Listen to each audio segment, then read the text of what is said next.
The speedboat sliced across the lake at dawn, wakes slapping my dock like a warning shot. I stepped outside in my robe, coffee steaming, and watched the woman in white heels click across planks my great-grandfather had laid in 1896. She carried a clipboard thick enough to brain a bear and a smile sharp enough to gut one. "Mr.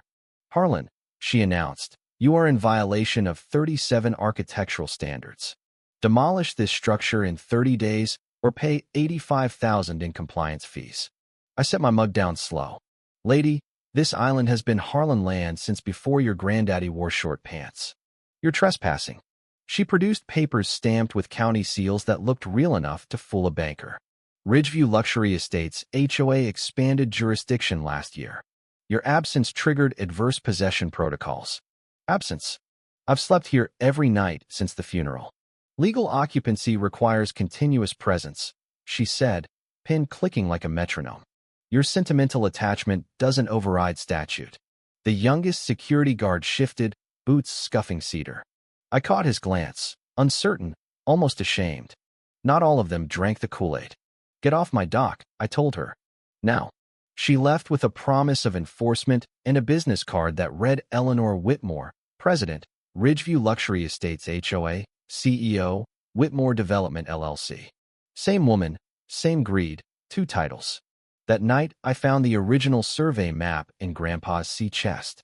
47 acres, not 31 like modern records claimed. 16 acres missing, including the cove where Eleanor's mansion now squatted like a toad on a lily pad. The ink was faded, but the lines were iron. I traced them with a finger that remembered every scar from 40 years of wrangling steel and sea. I called Rebecca Storm, environmental lawyer with a reputation for skinning polluters. She listened to the boatwake story, the missing acres, the 32 cabins sprouting like tumors. "Bring everything," she said. "We're going fishing." Frank Morrison, real estate attorney with hands like burlap, studied the 1896 map under a magnifying glass. "Iron stakes don't lie," he said. "County computers do."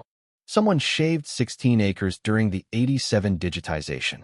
Convenient for whoever wanted waterfront. Colonel Patricia Hayes, retired Marine JAG, rounded out the squad. "We let her build," Pat said. "Every nail is another dollar in your pocket when we file." She smiled the way a sniper smiles at a clear shot. I installed cameras, dock, cabin, cove, ridge, treetops. Every feed uploaded to the cloud. If Eleanor wanted a show, I'd give her one with receipts. I even dragged the old trail cam from deer season and aimed it at the back 40, where the survey flags had appeared 2 weeks earlier, orange plastic blooming like poison ivy. Month 2, she went nuclear. Barges hauled lumber at dawn. Hammers started at 6 sharp. The lake smelled of diesel and desperation. Eleanor's Instagram boasted Clearwater Island Resort, 32 cabins, infinity pool, spa. Book now. The captions dripped hashtags. Lake life, luxury living, dream escape. I booked a surveyor instead. GPS confirmed the 1896 lines. Every cabin sat on Harlan soil. Eleanor's mansion too. The surveyor, a quiet man named Carl who'd measured half the county, whistled low. "Someone moved these stakes," he said. "Not wind. Not time. Human hands." Big Mike, the foreman, started leaving notes in my mailbox. "She's leveraged to the hilt. Investors want ROI yesterday. Keep the cameras rolling." His handwriting was blocky, honest. I slipped him a 6-pack and a thank you. He nodded like a man who'd seen too much and was ready to see it end. Month 3, the sabotage began. My solar panels cracked overnight. My boat drifted loose at night, found tangled in Eleanor's new dock lines. Cameras caught everything. Eleanor's security in black hoodies, faces masked but gaits familiar. One limped from an old football injury. I knew that limp. Jerry, the kid who'd apologized the first day.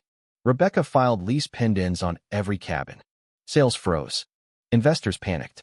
Eleanor doubled down, dumping waste straight into the lake. EPA got the footage. Feds opened a file. Agent Clark called personally. "Mr. Harlan," she said, "you've got a tiger by the tail. Don't let go." Month 4, Eleanor tried bribery. Her ex-husband, zoning director Richard Matthews, showed up with a briefcase and a nervous tick. 200 grand cash, he whispered. "Walk away. We'll even throw in a new boat." I recorded every word. Sent it to Clark. She replied with a warrant and a grin emoji. First time the feds ever emoted at me. Month 5 brought the smear campaign. Fake social media accounts bloomed. Unstable veteran threatens community safety. Photos of me holding a rifle, taken out of context from a hunting trip 20 years ago. Comments called me everything from squatter to terrorist. My egg customers canceled. The feed store clerk looked away when I walked in. Beth Harlan, no relation but a neighbor with a spine of steel, started a counter-campaign. Save Harlan Island. Veterans posted stories of my service. Locals shared photos of Grandpa teaching kids to fish. The tide turned. Eleanor's bookings dried up. Investors bailed. Month 6, Eleanor went full desperate. She tried to have my cabin condemned as structurally unsafe. The inspector, a man named Briggs who owed her favors, showed up with a clipboard and a hangover. Foundations shot, he declared after a 10-minute walkthrough. Needs immediate demolition. I handed him the structural report I'd commissioned from the county's top engineer. Cabin's sounder than your ethics, I said. He left without another word. Trial day packed the courthouse. Eleanor wore a suit that cost more than my truck. Her lawyers spun tales of progress and community vision. Rebecca laid out the evidence like a crime scene tech. 1896 map, modern forgery, 16 missing acres, 32 illegal cabins, 2.3 million in unjust enrichment, environmental devastation, bribery recordings. Big Mike took the stand. She told us to dump wherever, he said. Said the lake would hide it. Claimed permits were coming. Jerry followed, voice shaking. She paid us cash to cut his fence, steal his chickens. Said it would force a sale. Eleanor's son Daniel sealed it.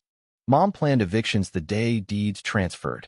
Sold mining rights for $12 million to Premier Resorts. The jury deliberated 90 minutes. Guilty on all counts.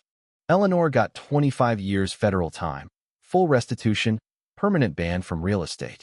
Her son got 8. The HOA dissolved. My 47 acres stayed mine, plus every cabin, every improvement, every dollar she'd squeezed from stolen land. I turned the cabins into Clearwater Veterans Retreat. Therapy gardens replaced concrete. Meditation docks rose where speedboats once roared.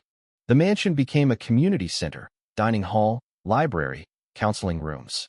Sarah's sketches came to life. Veterans fish where eagles nest. Kids chase fireflies where bulldozers once growled. The cove smells of pine again, not diesel.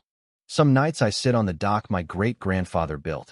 Coffee gone cold, stars thick as spilled salt. The land hums with healing, not hammers.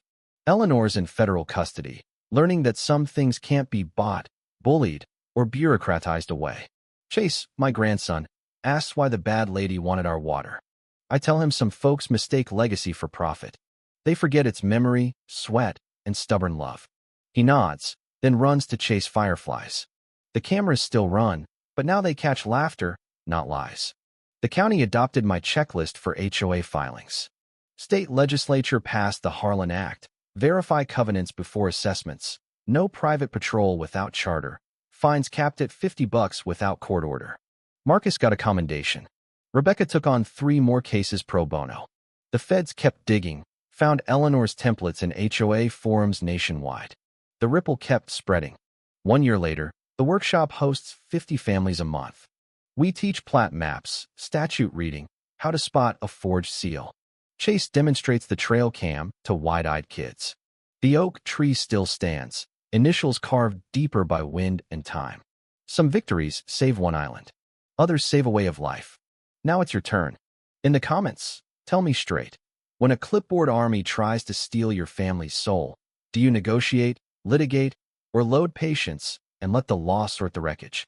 I read every reply. The dock light's on, the coffee's fresh, and the island's still ours.